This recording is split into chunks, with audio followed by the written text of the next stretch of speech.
ಪ್ರಿಯರೇ, ದೇವರು ಒಳ್ಳೆಯವರು, ಒಳ್ಳೆಯದನ್ನೇ ಮಾಡುವವರಾಗಿದ್ದಾರೆ. ಕರ್ತನು ಒಳ್ಳೆಯವನು, ಒಳ್ಳೆಯದನ್ನು ಮಾಡುವವನಾಗಿದ್ದಾನೆ. ಆಮೇನ್. ಇಲ್ಲಿ ಮನುಷ್ಯ ಆತ್ಮ, ಪ್ರಾಣ ಮತ್ತು ಶರೀರವಾಗಿದ್ದಾನೆ. ಪ್ರಿಯರೇ, 1 ಥೆಸಲೋನಿಕ 5ನೇ ಅಧ್ಯಾಯ 23ರಲ್ಲಿ ಹೇಳಿರುವ ವಾಕ್ಯ ನಮಗೆ ತಿಳಿಸುವುದೇನಪ್ಪ ಅಂತಂದರೆ, ಆತ್ಮ. ಈ ಆತ್ಮದ ಕುರಿತು ನಾವು ನೋಡುವುದಾದರೆ, ಏನು ಈ ಆತ್ಮ? ಮನುಷ್ಯನು ಯಾಕೆ ಆತ್ಮ, ಪ್ರಾಣ, ಶರೀರವಾಗಿದ್ದಾನೆ? ಯೇಸು ಮನುಷ್ಯನನ್ನು ನಿರ್ಮಾಣ ಮಾಡಿದಂಥ ರೀತಿ ಉಂಟಲ್ಲ, ಅದು ಅದ್ಭುತವಾದದ್ದು. ಈ ಜಗತ್ತಿನಲ್ಲಿ ಗಮನಿಸಿ, ನೀವು ಉದಾಹರಣೆಗೆ ನೀವು ನೋಡುವುದಾದರೆ, ಒಬ್ಬರ ಮುಖಚಹರೆಗಳು ಇನ್ನೊಬ್ಬರ ಆಗಿರುವುದಿಲ್ಲ. ಇದೆಲ್ಲದಕ್ಕಿಂತ ಮಿಗಿಲಾಗಿ ನೀವು ಗಮನಿಸುವುದಾದರೆ, ಮನುಷ್ಯನ ಕೈ ಚಹರೆಗಳಿದೆ, ಈ ಹೆಬ್ಬಟ್ಟಿನ ಕೈ ಚಹರೆಗಳೇನಿದೆ, ಇದು ವಿಶೇಷವಾಗಿ ಕರ್ತನು ಒಬ್ಬೊಬ್ಬ ವ್ಯಕ್ತಿತ್ವಕ್ಕೆ ವಿಶೇಷವಾಗಿ ರೂಪಿಸಿದ್ದಾನೆ. ಅಂತಹ ಮಹೋನ್ನತವಾದಂಥ ಸೃಷ್ಟಿಕರ್ತನು ನಮ್ಮ ದೇವರು. ಅಂತಹ ದೇವರನ್ನು ನಾವು ಆರಾಧಿಸ್ತಾ ಇದ್ದೇವೆ, ಅಂತಹ ದೇವರನ್ನು ನಾವು ಪ್ರೀತಿಸ್ತಾ ಇದ್ದೇವೆ, ಅಂತಹ ದೇವರನ್ನು ನಾವು ಕೊಂಡಾಡ್ತಾ ಇದ್ದೇವೆ. ಪ್ರಿಯರೇ, ಯಾಕಂದರೆ ಆತನು ನಮ್ಮನ್ನು ಹೇರಳವಾಗಿ ಪ್ರೀತಿಸ್ತಾನೆ. ಹಳೆಯ ಒಡಂಬಡಿಕೆಯಲ್ಲಿ ನೀವು ಗಮನಿಸುವುದಾದರೆ, ಆರಾಧನೆ ಶರೀರ ಮತ್ತು ಪ್ರಾಣದ ಮಟ್ಟದಲ್ಲಿತ್ತು.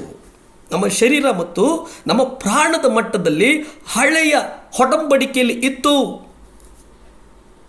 ಎಂಬುದನ್ನು ನಾವು ಗ್ರಹಿಸ್ತೇವೆ.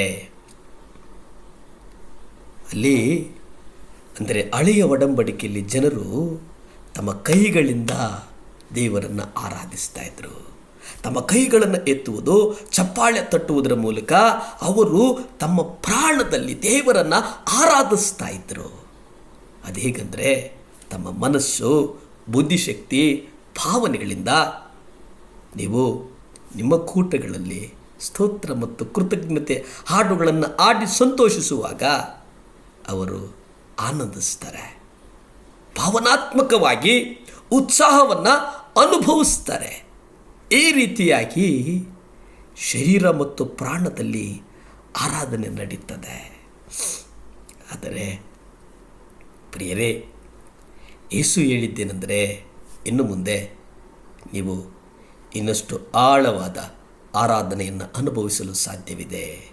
ಇನ್ನು ಮುಂದೆ, ಯಾಕೆಂದರೆ ನನ್ನಲ್ಲಿ ಪವಿತ್ರಾತ್ಮನು ನೆಲೆಗೊಂಡಿರುವ ಹಾಗೆಯೇ ಆತನು ನಿಮ್ಮಲ್ಲಿಯೂ ನೆಲೆಗೊಂಡಿದ್ದಾನೆ. ಇದು ಸಾಧ್ಯವಾಗ್ತದೆ. ಗಮನಿಸಿ, ಎಚ್ಚರಿಕೆಯಿಂದ ಗಮನಿಸಬೇಕು. ನಾವು ದೇವರ ವಾಕ್ಯ ನಮ್ಮೊಟ್ಟಿಗೆ ಮುಖಾಮುಖಿ ಮಾತನಾಡುವಾಗ, ಪ್ರಿಯರೇ, ನೀವು ಇಷ್ಟು ದಿವಸ ಮಾಡಿದಂಥ ಆರಾಧನೆ ಹಾಗಾದರೆ ಆರಾಧನೆ ಅಲ್ಲವೇ? ಆರಾಧನೆಯೇ. ಆದರೆ ಇಲ್ಲಿ ಒಂದು ಹೊಸ ವಿಶೇಷ ಏನೆಂದರೆ, ಪವಿತ್ರಾತ್ಮನು ನಿಮ್ಮಲ್ಲಿ ನೆಲೆಗೊಂಡಿದ್ದಾನೆ.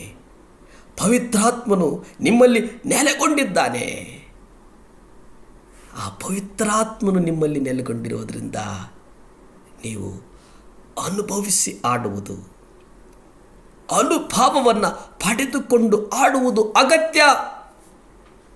ನೀವು ಶರೀರ ಪ್ರಾಣದಲ್ಲಿ ಆರಾಧಿಸುವುದು ಮಾತ್ರವಲ್ಲ, ಆತ್ಮದಿಂದಲೂ ಸತ್ಯದಿಂದಲೂ ಆರಾಧಿಸಬೇಕಂತೆ.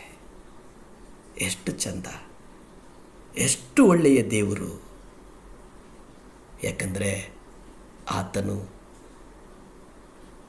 ನಿತ್ಯ ನಿರಂತರವಾಗಿ ಒಳ್ಳೆಯದನ್ನು ಮಾಡುವಂಥ ಅದ್ಭುತ ಸ್ವರೂಪಿ. ಅದ್ಭುತ ಸ್ವರೂಪಿ. ಪ್ರಾರ್ಥಿಸಿಕೊಳ್ಳೋಣ. ಭೂಮಿ ಆಕಾಶಗಳನ್ನು ಉಂಟು ಮಾಡಿದಂಥ ಸರ್ವಶಕ್ತನಾದಂಥ ದೇವರ ಸ್ತೋತ್ರಪ್ಪ. ಯೇಸುವೇ, ಈ ಮುಂಜಾನೆಯ ಸಮಯದಲ್ಲಿ ನಿಮ್ಮ ಪಾದದ ಸನ್ನಿಧಾನಕ್ಕೆ ಬರಲು ನೀವು ಕೊಟ್ಟಂಥ ಮಹಾಕೃಪೆಗಾಗಿ ವಂದಿಸ್ತೇವೆ ಸ್ವಾಮಿ. ಸಹಾಯ ಮಾಡುತ್ತೇವರೇ ಅಪ್ಪ. ಕುಟುಂಬಗಳಿಗಾಗಿ ಪ್ರಾರ್ಥಿಸ್ತೇನೆ, ನಿಮ್ಮ ರಕ್ತ ಚೆಲ್ಲಲ್ಪಡಲಿ. ಮಕ್ಕಳಿಗಾಗಿ ಪ್ರಾರ್ಥಿಸ್ತೇನೆ, ನಿಮ್ಮ ರಕ್ತ ಚೆಲ್ಲಲ್ಪಡಲಿ. ಪ್ರಕೃತಿಗಾಗಿ ಪ್ರಾರ್ಥಿಸ್ತೇನೆ, ನಿಮ್ಮ ರಕ್ತ ಚೆಲ್ಲಲ್ಪಡಲಿ. ಸಮಸ್ತವು ನಿಮ್ಮ ಪಾದದಲ್ಲಿಟ್ಟು ಪ್ರಾರ್ಥಿಸ್ತೇನೆ, ಬೇಡುತ್ತೇನೆ. ಆಶೀರ್ವಾದ ಮಾಡು. ಕುಟುಂಬದ ಮಕ್ಕಳನ್ನು ಆಶೀರ್ವದಿಸು, ಕುಟುಂಬಗಳನ್ನು ಆಶೀರ್ವದಿಸು, ಬಲಪಡಿಸು, ಸ್ಥಿರಪಡಿಸು. ಯೇಸುವಿನ ನಾಮದಲ್ಲಿ ಬೇಡುತ್ತೇನೆ ಪರಮ ತಂದೆಯೇ. Amen, amen. Hallelujah, hallelujah.